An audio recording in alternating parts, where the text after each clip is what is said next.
Si Ma'am Joy. Saan po kayo ngayon, Ma'am Opo. Joy? Nandito po ako sa Quezon City po. Quezon City. Okay. Saan po sa Quezon City? Balintawak po. Ay, Balintawak. Malapit sa market? Opo. O di, walking distance lang po ba? Sa Balintawak? Pa. Walking distance ka lang sa Balintawak Market? Opo. Opo. Laging fresh po yung kinakain mong gulay. Nalalanta na po eh. Lanta, lanta na. Hindi galing, bagsakan po kaya galing Bagyo. Yung mga gulay dyan, fresh na fresh pag umaga. Huwag ka na bumili ng tanghali. Dapat mga madaling araw. Oo, maganda Eh, fresh na. pumupunta, pag namimili po eh, ano na eh, lanta na eh. Ayun lang. Oo. Sige, ano may paglingkod ko po sa iyo ngayon, ma'am? Naghahanap ng jowa. Wala po kayong jiwa. Wala. Ilang taon na po kayo, Ma'am Joy? 32 po. Wow. Pero may dati po bang asawa? Dati po. Mayroon po. Single mom po. Okay. Ilan po anak? Dalawa po. Dalawa na po yung anak. Ilang taon na po sila ngayon? Yung panganay ko po, 7. Yung pangalawa ko po is 2 taon. Oh. So kailan na ako kayo naghiwalay ng tatay nila? Ano na po, mag-iisang taon na po. Nung May. Mami, yung May. Bakit? Ano po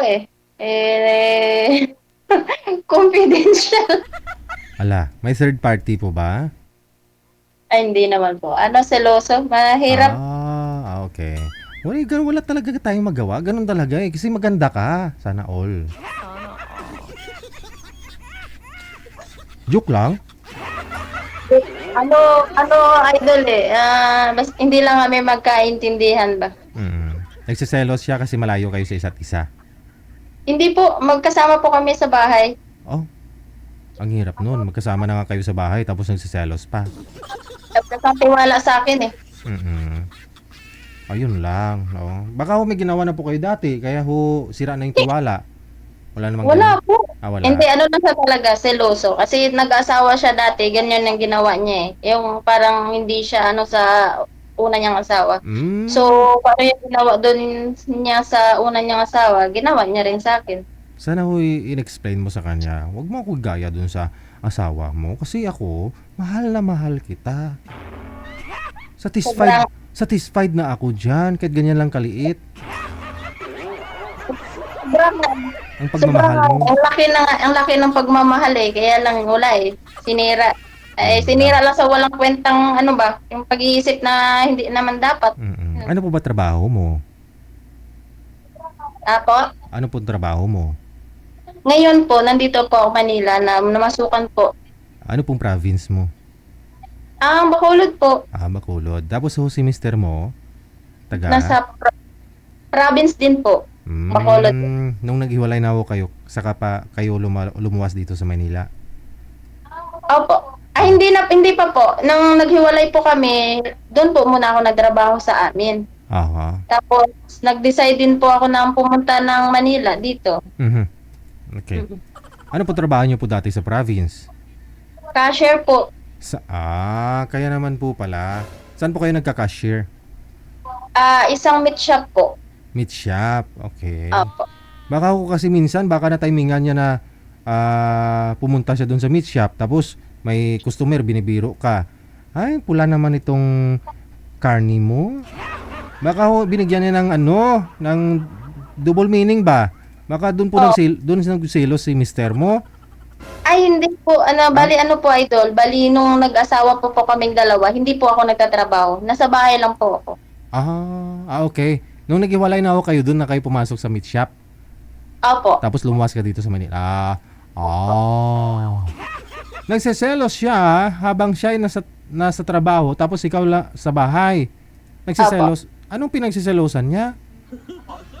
Kahit na babae po eh. Kasi mga kapitbahay namin, pamilya nila. Tapos nung kahit babae, kahit yung mga auntie niya, pinagsiselosan niya. Ay sus.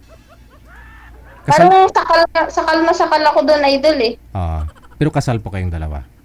Ay, hindi po. Ay, hindi. Yun po, dati po mayroon siyang kinakasama o asawa, no? Kasal po sila nun? Hindi rin po sila kasal nun eh. Okay. Yung dalawa niyo hong anak ngayon, nasaan po sila? Nasa nanay ko po. Sa Bacolod man.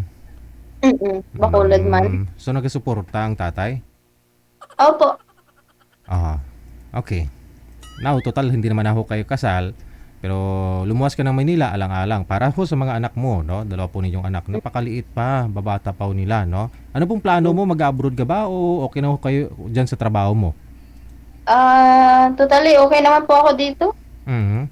Bata ka pa. Try mo i-explore, no? Yung buhay mo. Try mo mag-abroad.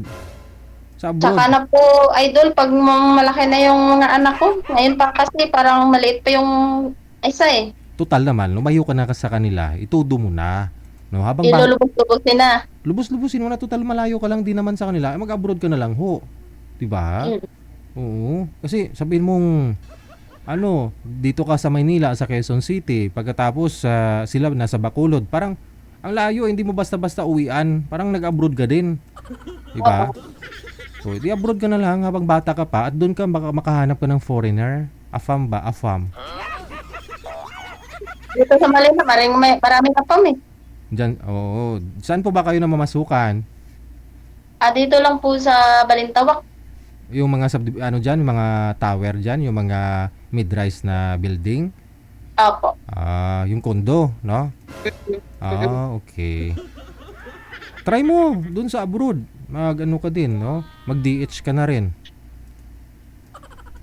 Oh. Kaya nga idol eh. Oh, yun. Huwag mo i-publish yung huwag mo ipakita yung pangalan mo. May tumawag sa iyo? Hindi, opo, meron po. Wow, sana all. Sino po 'yan? Yung sa ano po, JC. Sana all. May ka-GC. Lagay ko nga sa do not disturb idol para walang disturbo. Matagal na rin ho kayong hiwalay. Hindi pa okay nagka-boyfriend dito sa Maynila. Hindi pa po.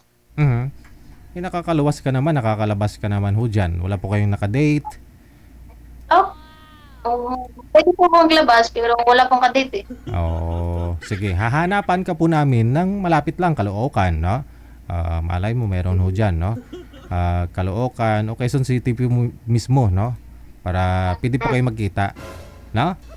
Anong gusto nyo ho sa isang lalaki?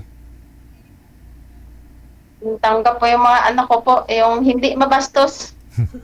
Alam mo kasi yung gusto mong hindi mabastos ang lalaki, boring yon. Boring. Marami ho nagsisisi. Kasi yung naging boyfriend nila, nirerespeto sila. Boring daw. No? Dapat Ginoo na video bastos. Ganun talaga. O baka kaysa naman magsama kayo bago kayo matulog, ikaw hintay ng hintay tapos ayaw niya kasi nirerespeto ka nga niya.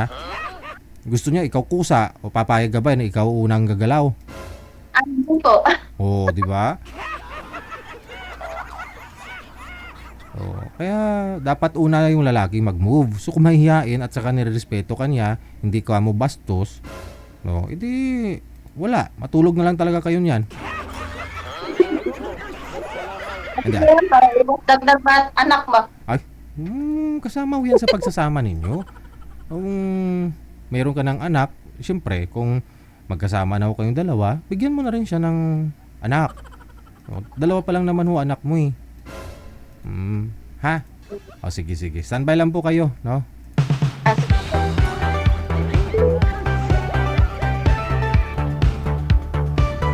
Ay, aragay!